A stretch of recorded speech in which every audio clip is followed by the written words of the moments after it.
part of friendship is telling each other the truth, and part of the truth for British Columbia is that development work that we're doing, of developing our economy, has to go hand in hand with environmental protection for the next generation. Nous avons plus de 20 grands projets à l'échelle nationale et une tiers des grands projets vient de la Colombie-Britannique. Et ce qui est fondamental, c'est de bâtir dans la manière appropriée. Mark Carney a rencontré son homologue de la Colombie-Britannique, David Eby, aujourd'hui. Ce dernier n'a pas digéré la signature d'une entente entre le gouvernement fédéral et l'Alberta, une entente qui pave la voie à la construction d'un pipeline vers la côte ouest. Hier, David Eby a même accusé Mark Carney d'accorder plus d'attention au projet d'une première ministre séparatiste, faisant allusion à Danielle Smith, plutôt qu'à ceux des autres provinces. On en discute avec Nicolas Kenny, analyste politique et professeur à l'Université Simon Fraser en Colombie-Britannique. Bonsoir, M. Kenny.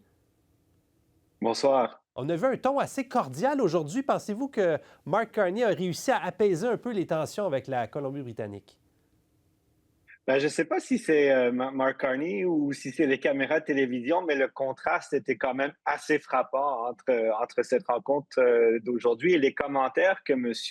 Eby a tenus d'abord dans un communiqué et puis devant les journalistes dans ces derniers jours, où il dénonce vraiment l'attitude d'Ottawa. Vous le disiez, il parle d'Ottawa qui prête davantage attention aux provinces séparatistes et il veut un peu se dresser dans le drapeau canadien pour dire que c'est en Colombie-Britannique qu'il y a les vrais projets qui peuvent unifier le pays, faire avancer l'économie. Donc, c'est un langage assez dur, mais il faut comprendre que M. Eby doit aussi apaiser son électorat à lui, néo-démocrate, en Colombie-Britannique, où des projets comme des pipelines, ça passe plus difficilement. Oui, c'est ça. C'est pas très, très bien perçu, ce rapprochement-là entre le fédéral et l'Alberta en Colombie-Britannique.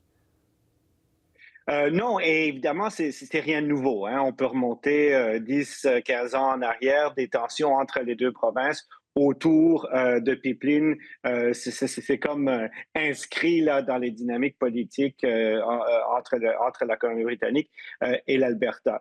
Aujourd'hui, ce qu'on voit, c'est quand il y a ce consensus qui émerge entre M.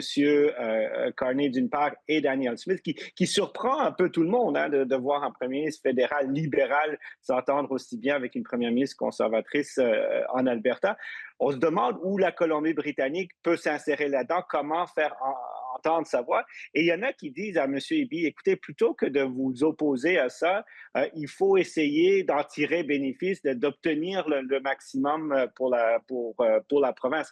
Alors, ce sera intéressant de voir. On a vu M. Eby adoucir son ton aujourd'hui. Est-ce qu'il va changer son approche pour tenter d'obtenir quelque chose en retour? Il a déjà dit du bout des lèvres qu'il pourrait accepter éventuellement un pipeline tant et aussi longtemps qu'il ne passe pas par le nord de la province, que l'Alberta souhaiterait. Alors, est-ce qu'il y a une marge de manœuvre là pour certaines négociations? Ce sera vraiment intéressant là, de voir ce qui émerge au cours des prochaines semaines. Oui, effectivement. Et vous, voyez-vous justement une voie de passage pour ce projet-là où M. Eby pourrait dire, écoutez, on appuie le projet finalement de pipeline, mais en retour, on obtient davantage de projets d'intérêt nationaux ou autre chose qu'Ottawa peut donner à la Colombie-Britannique?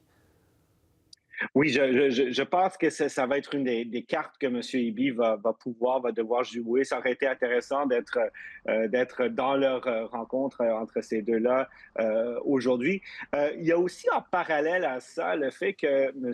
Eby reproche souvent à Ottawa d'en faire plus pour l'industrie métallurgique dans le centre du pays, l'industrie automobile aussi, qu'il n'en fait pour l'industrie forestière, qui est quand même importante pour l'économie britanno-colombienne. Donc, si M. Carney peut aussi arriver avec des promesses dans ce secteur-là, ça pourrait aussi contribuer à amadouer son homologue provincial. On voit à quel point c'est difficile d'obtenir l'appui de toutes les provinces et de jongler avec cette unité nationale en ce moment. Nicolas Kenny, extrêmement intéressant. Merci beaucoup de nous avoir parlé. Merci à vous. Bonne soirée.